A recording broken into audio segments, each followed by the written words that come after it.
Hello friends, സാന്ത്വനത്തിലേക്ക് എല്ലാവർക്കും സ്വാഗതം. അങ്ങനെ നമ്മുടെ ആകാശും ആര്യനും ബാലനും ധർമ്മനും എല്ലാവരും ചേർന്ന് നമ്മുടെ അലോകിനെ അടിച്ച് അവിടെ തള്ളിയിട്ടിട്ട് പറയുന്നുണ്ട് മീനാക്ഷി വിളിച്ച് മാപ്പ് പറയാനായിട്ട്. ആദ്യമൊന്നും വിസമ്മതിക്കുകയാണെങ്കിലും രണ്ടിടി കൂടുതൽ കൊടുക്കുമ്പോഴത്തേക്കിനും മീനാക്ഷി വിളിക്കുമ്പോൾ പറയുന്നുണ്ട് മാപ്പെന്ന്. അപ്പോൾ ആകാശ് പറയാം, അങ്ങനെ പറഞ്ഞാൽ പറ്റത്തില്ല, പ്രായം കൊണ്ട് എത്രയൊക്കെ ആണെങ്കിലും നിൻ്റെ ചേച്ചീനല്ലേ അവൾ.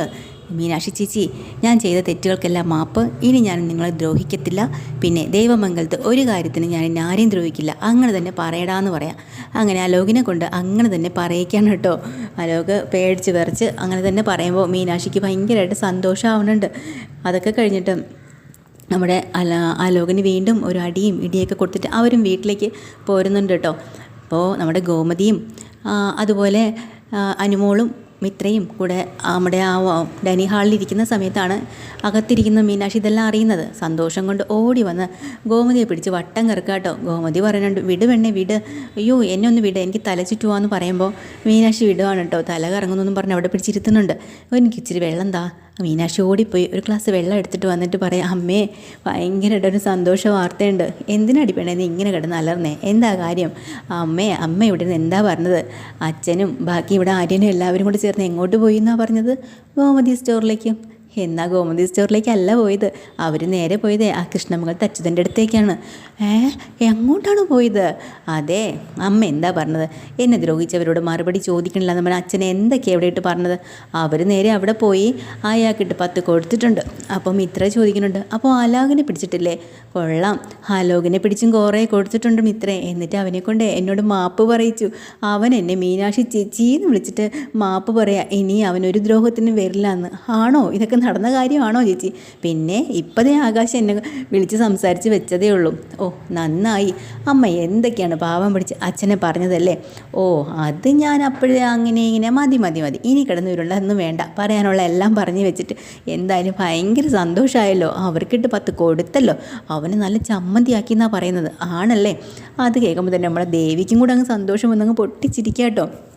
പെട്ടെന്ന് മീനാക്ഷി അത് ശ്രദ്ധിച്ചിട്ട് പറയുന്നുണ്ട്, ഇതിനിടയിൽ കൂടെ ഒരു സന്തോഷ വാർത്ത ഞാൻ കണ്ടു. എന്താ? നമ്മുടെ ദേവിയെടുത്തി എത്ര നാളായി ഒന്ന് മനസ്സ് തുറന്ന് ചിരിച്ചിട്ട് സംസാരിച്ചിട്ട്, ദേ കണ്ടില്ലേ ചേച്ചി ചിരിക്കുന്നു. അപ്പോൾ ദേവിയുടെ മുഖം വീണ്ടും മങ്ങിയിട്ടോ. എന്നിട്ട് പറയുന്നുണ്ട്, അത് മോളെ എൻ്റെ മനസ്സിൽ അങ്ങനെയൊന്നും തോന്നുന്നില്ല, സന്തോഷിക്കാനും ചിരിക്കാനും ഉല്ലസിക്കാനൊന്നും. അതുകൊണ്ടാണ് ചേട്ടത്തി ഒരു കാര്യം ചെയ്യും, എപ്പോഴും വീട്ടിലിങ്ങനെ അടങ്ങി ഒതുങ്ങി ഒരു മുറി തന്നെ ഇരിക്കുന്നുണ്ടോ ഏട്ടത്തിക്ക് ഇങ്ങനെയൊക്കെ വരുന്ന കേട്ടോ.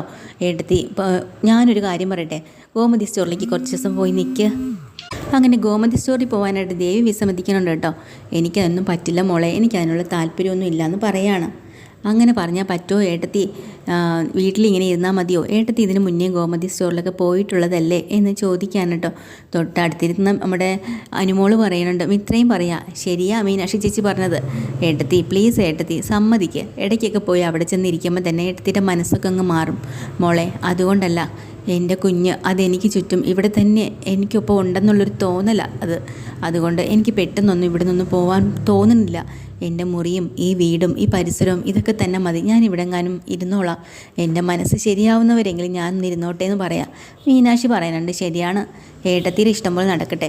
ഏട്ടത്തിക്ക് എപ്പോഴാണ് മനസ്സിന് തോന്നുന്നത് ആ സമയത്ത് മാത്രമേ ഏട്ടത്തി ജോലിക്ക് പോവുകയോ പുറത്തോട്ടൊക്കെ ഇറങ്ങി ഗോമതി സ്റ്റോറിൽ പോയിരിക്കോ എന്താന്ന് വെച്ചാൽ ചെയ്തു കേട്ടോ എന്ന് പറയാം. ശരി, എന്നാൽ പിന്നെ അങ്ങനെ ആവട്ടെ എന്ന്.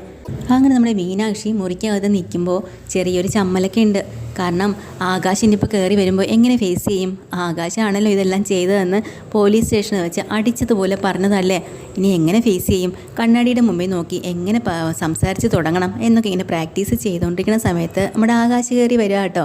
അപ്പോൾ ആകാശ് ചോദിക്കുന്നുണ്ട്, എന്താ മീനു നീ ഇങ്ങനെ ഒറ്റയ്ക്ക് സംസാരിക്കണത്? അല്ല ആകാശ്, അതെ എനിക്ക് ചെറിയൊരു ചമ്മൽ. എന്ത് ചമ്മൽ?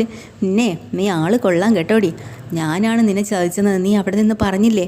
അത് ആകാശേ, അത് എന്നോട് ക്ഷമിക്ക്. എന്ത് ക്ഷമിക്കാൻ? ഞാൻ നിന്നോട് ക്ഷമിക്കത്തില്ല. പിന്നെ അതും പോരാഞ്ഞിട്ട് നീ അച്ഛനോട് പറഞ്ഞു കൊടുത്തപ്പോൾ പുറത്തിറങ്ങി അച്ഛൻ എന്താ ചെയ്തതെന്ന് നിനക്കറിയോ? എൻ്റെ കാവലടച്ച് ആദ്യം ഒരെണ്ണം പൊട്ടിച്ചു, എൻ്റെ തല കറങ്ങിപ്പോയി. എന്തുമാത്രം സങ്കടപ്പെട്ടു എന്നറിയോ? വേറെ ആരൊക്കെ എന്നെ അവിശ്വസിച്ചാലും നീ എന്നെ വിശ്വസിക്കാതിരുന്നില്ലേ? അതെനിക്ക് നല്ല സങ്കടമുണ്ട് മീനാക്ഷി. പോട്ടെ ആകാശേ, ക്ഷമിച്ചു കളാ. ഇതിനെല്ലാം കാരണക്കാരൻ ആകാശ് തന്നെയാണ്. ഞാൻ എന്ത് ചെയ്തു? പിന്നെ എനിക്ക് അന്നാളൊരു ദിവസം എൻ്റെ ഓഫീസിൽ സബ്മിറ്റ് ചെയ്യാനുള്ള ഫയൽ എടുത്ത് മാറ്റിയതാരാ? ആകാശല്ലേ. അല്ലാതെ പലതവണ ആകാശ് പറഞ്ഞിട്ടുണ്ട് എൻ്റെ ജോലി തെറിപ്പിക്കാൻ വേണ്ടിയിട്ട് എന്തെങ്കിലും ചെയ്യുമെന്നും എന്നെ സ്ഥലം മാറ്റിക്കുമെന്നൊക്കെ. അങ്ങനെയൊക്കെ പറഞ്ഞിരിക്കുമ്പോൾ ഞാൻ ആരെ സംശയിക്കാനാ? ആകാശനല്ലേ സംശയിക്കുള്ളൂ, അതുകൊണ്ട് പറഞ്ഞു പോയതാ. പൊന്നാകാശല്ലേ എന്നോട് പെണ്ണങ്ങല്ലേ എന്നൊക്കെ പറയാം കേട്ടോ. അങ്ങനെ പിണങ്ങാതിരിക്കാൻ എനിക്ക് സാധിക്കില്ല. എത്രയൊക്കെ ഒപ്പിച്ച് വെച്ചിട്ട് അങ്ങനെ പിണങ്ങാതിരിക്കണമെങ്കിലേ വെറും ഒരു സോറിയിൽ നിർത്തിയാൽ പോരാ. പിന്നെ എന്ത് വേണം? തരാനുള്ള തന്നോ. എന്ത് തരാനാ പറയണത്? താടി. അപ്പോഴാണ് എനിക്കൊരു ഉമ്മയെങ്കിലും താന്ന് പറയാം കേട്ടോ. അങ്ങനെ മീനാക്ഷി നാണത്തോടു കൂടി ആകാശിന് ഉമ്മയൊക്കെ കൊടുക്കുകയാണ്. അതൊക്കെ കഴിഞ്ഞിട്ട് അവർ നമ്മുടെ അലോകിനെക്കുറിച്ചൊക്കെ സംസാരിക്കാൻ കേട്ടോ. അലോകിന് എന്തായാലും നല്ല പണി കിട്ടിയല്ലോ. അപ്പോൾ അതിൻ്റെ ഒരു സന്തോഷം കൂടെ ആകാശിനോട് പറയാണ്ട്. ഞങ്ങൾ ഒരിക്കലും വിചാരിച്ചില്ല ബാലച്ചനും ഇങ്ങനെ ആവുന്നു, അതും അച്ഛൻ്റെ സ്വഭാവം ഇത്ര പെട്ടെന്ന് മാറുമെന്നും ഞാനും വിചാരിച്ചില്ല കേട്ടോ. അപ്പോൾ ആകാശം പറഞ്ഞിട്ടുണ്ട്, ഞാനും പ്രതീക്ഷിച്ചില്ല മീനാക്ഷി അച്ഛൻ ഇത്രയ്ക്കും പെട്ടെന്ന് തന്നെ ഇതിനൊരു പ്രതികരിക്കും എന്നുള്ളത്. ശരിക്കും പറഞ്ഞാൽ ആലോകനെ എടുത്തിട്ട് ചാമ്പി, അത്ര തന്നെ നല്ല കാര്യം. അതുപോലെ തന്നെ അച്യുതനും കിട്ടിയിട്ടുണ്ട്. ഇനി കുറച്ച് ദിവസത്തേക്ക് അടങ്ങിയിരുന്നോളും, പേടിക്കണ്ട എന്നൊക്കെ അവരിങ്ങനെ സംസാരിക്കുക കേട്ടോ. അത് കഴിഞ്ഞിട്ട് തൊട്ടപ്പുറത്തെ റൂമിൽ നമ്മൾ ആര്യൻ ഭയങ്കര ടെൻഷനിലിരിക്കുകയാണ്. മിത്ര പോയി രണ്ടുമൂന്നോട്ടം വിളിച്ചിട്ടും അനക്കയില്ല, കാരണം ഇത്തിരി വിഷമമുണ്ട്. അപ്പോൾ ആര്യൻ പറയണം, മിത്രേ ഞാൻ ഓർക്കുന്നത് നമ്മൾ മീനാക്ഷി ചേച്ചിയുടെ കാര്യമാണ്, ഞാൻ കാരണമാണല്ലോ ഇപ്പോൾ ഇതെല്ലാം സംഭവിച്ചത്. ആര്യൻ എന്ത് ചെയ്തു എന്നാ? അങ്ങനെയല്ലെന്നേ, നമ്മളിപ്പം 25,000 രൂപ ചോദിച്ചതിൻ്റെ പേരിലാണല്ലോ ഇപ്പോൾ ഇതൊക്കെ നടന്നത്. അതൊക്കെ ആര്യൻ്റെ തെറ്റിദ്ധാരണയാണ്. ചതിക്കണമെന്നുള്ളവർ ഇതല്ല വേറെ ഏതൊരു രീതി കൂടെയും ചതിക്കും. അപ്പോൾ ആര്യം ചെയ്തുകൊണ്ടല്ല. പക്ഷേ ഒരു കാര്യം, കടം വാങ്ങിക്കേണ്ടിയിരുന്നില്ല 25,000 രൂപ. അതുകൊണ്ടാണല്ലോ ഈ പ്രശ്നങ്ങളെല്ലാം ഇവിടെ വരെ വന്നത്. അപ്പോൾ അതുകൊണ്ട് നമ്മൾ ഇനിയെങ്കിലും കടം വാങ്ങാതെ എങ്ങനെയെങ്കിലും ജീവിക്കാൻ ശ്രമിക്കണമെന്ന് അവർ തീരുമാനിക്കുക. അതിനും വേണ്ടിയിട്ട് ഞാനും ആലോചിക്കുന്നുണ്ട്. ഇനി അങ്ങോട്ട് ചിലവ് കൂടുതലാണ്, എക്സ്ട്രാ ഒരു വരുമാനം, ഒരു ബിസിനസ് തുടങ്ങണമെന്ന്.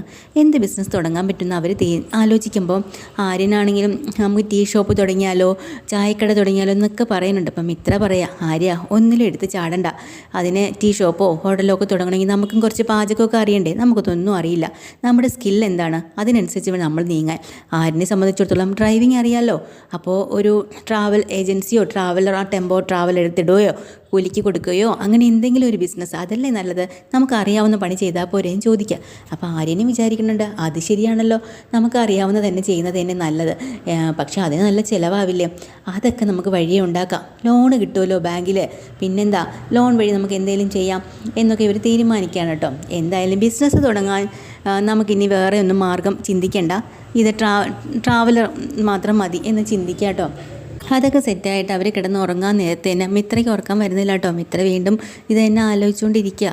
അപ്പോൾ തന്നെ രാവിലെ തന്നെ ട്രെയിനിങ്ങിനും കാര്യത്തിനൊക്കെ പോകാനുള്ളതല്ലേ മിത്രേ, നീ ഇങ്ങനെ ഇതും ആലോചിച്ചുകൊണ്ടിരിക്കാതെ ബിസിനസ്സിൻ്റെ കാര്യങ്ങളും ലോണിൻ്റെ കാര്യങ്ങളൊക്കെ ഞാൻ തീരുമാനിച്ച് കാര്യങ്ങളൊക്കെ ഏറ്റെടുത്തോളാം. നീ ഇനി തല പൊണ്ണാക്കണ്ട. ഞാൻ നിന്നോടൊരു കാര്യം പറയാം. പിന്നെ നിനക്കുള്ള ലക്ഷ്യം എന്ന് പറഞ്ഞാൽ IAS നേടുക എന്നുള്ളതാണ്, IPS കാര്യമാവുക എന്നുള്ളതാണ്. അപ്പോൾ അത് നീ നേടിയെടുത്തിരിക്കണം. ഒരു പോലീസുകാരിയാണ് നിൻ്റെ സ്വപ്നം.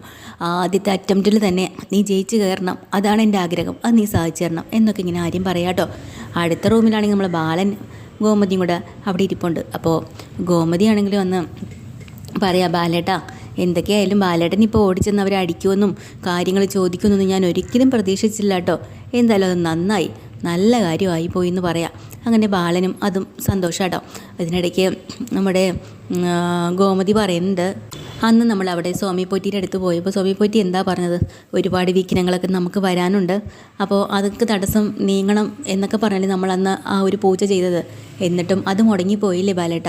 അപ്പോൾ പറഞ്ഞില്ലേ സ്വാമി, വരാനുള്ളത് വഴി തങ്ങില്ല, നമ്മൾ അനുഭവിച്ച് തന്നെ തീർക്കണമെന്ന്. എന്തൊക്കെയാണ് നമ്മുടെ ജീവിതത്തിൽ നടന്നു പോയത് ഒന്ന് ആലോചിച്ച് നോക്കിക്കേ. നമുക്കൊന്നുകൂടെ ഒന്ന് സ്വാമി പോയി കണ്ടാലോ? അപ്പോൾ ബാലൻ പറയാം, അത് വേണ്ട ഗോമതി, അന്ന് നമ്മളതിന് പോയപ്പോൾ പോറ്റി എന്താ പറഞ്ഞത്, ഇനി 41 ദിവസം കഴിയാതെ ഇനി നിങ്ങൾ എന്ത് പരിഹാരം ചെയ്തിട്ടും കാര്യമില്ല, അതുവരെ അനുഭവിക്കേണ്ടതല്ല, നമ്മൾ അനുഭവിച്ച് തന്നെ ആവണം. ഇനി 41 ദിവസം കഴിഞ്ഞിട്ടേ നമുക്കിനി ഒരു പുതിയ വൃന്ദം നോക്കി ഒരു പൂജ ചെയ്യാനോ അതിനുള്ള പരിഹാര കർമ്മങ്ങൾ ചെയ്യാനേ പറ്റുള്ളൂ. അതുകൊണ്ട് നമുക്ക് അങ്ങനെ ഇനിയിപ്പോൾ പോകണ്ടെന്ന് പറയാം. അപ്പോൾ തന്നെ ഗോമതി പറയാം, ഒരു കാര്യം സീരിയസ് ആയിട്ട് ബാലേട്ടൻ എടുക്കണം. എന്താണ്? നമ്മുടെ ദേവിയുടെ കാര്യം. അവളിപ്പോൾ ആകെ ഡള്ളായിട്ടിരിക്കുന്നു. അവളുടെ മനസ്സ് മാറ്റി സന്തോഷത്തോടു കൂടി അവളുടെ ജീവിതത്തിലേക്ക് തിരിച്ചു കൊണ്ടുവരേണ്ട കടമ നമുക്കാണ്. അവൾ ഇപ്പോഴും ആ കുഞ്ഞിനെ ഓർത്ത് വല്ലാതെ വിഷമിച്ചിരിക്കുകയാണ്. അതുകൊണ്ട് തന്നെ ഒന്ന് ജോലിക്ക് പോവുകയോ അല്ലെങ്കിൽ പഴയ പോലെ അവൾക്ക് ആ സ്കൂൾ ടീച്ചറിൻ്റെ ജോലിയോ അങ്ങനെ എന്തെങ്കിലും വാങ്ങിക്കൊടുക്കാൻ ബാലേട്ടന് പറ്റുമോ? അങ്ങനെയാണെങ്കിൽ ദേവി ഒന്ന് പുറത്ത് പോവുകയും പല ആൾക്കാരോടും സംസാരിക്കുകയൊക്കെ ചെയ്യുമ്പോൾ മനസ്സൊന്ന് മാറുമായിരുന്നു. ഇതിപ്പോൾ ഇങ്ങനെ തന്നെ ഇവിടെ ഇരുന്നിട്ട് അവൾ എത്ര ദിവസം എന്ന് വെച്ചിട്ടാ? അത് ശരിയാണെന്ന് ബാലനും തോന്നാട്ടോ. അപ്പോൾ ബാലനും ആലോചിക്കണം, ദേവിയെ നമുക്ക് ഇതിൽ നിന്നും ഒന്ന് മാറ്റണം. അന്ന് തന്നെ നിങ്ങൾ മൂന്നാറിൽ കന്യാകുമാരി പോയപ്പം അവിടെ ദേവിയും കൂട്ടി നമ്മളും പുറത്തൊക്കെ ഒന്ന് കറങ്ങണമെന്ന് വിചാരിച്ചതാണ്, പറ്റിയില്ല. അന്നാണ് ഉദയഭാനു സാറ് വന്നത്. അപ്പോൾ അതുകൊണ്ട് ഇനി നമുക്ക് അങ്ങനെ എന്തെങ്കിലും ഒരു തീരുമാനം എടുക്കണം ബാലേട്ടെന്ന് പറയാം. അപ്പോൾ ഓക്കെ ശരിയെന്ന് ബാലനും പറയാം. ഇതാണ് എപ്പിസോഡ്. ഡീറ്റെയിൽഡ് എപ്പിസോഡ് വീണ്ടും വരാൻ. ചാനൽ ഇഷ്ടമായി ലൈക്ക് ചെയ്യുക, സബ്സ്ക്രൈബ് ചെയ്യുക. Thank you.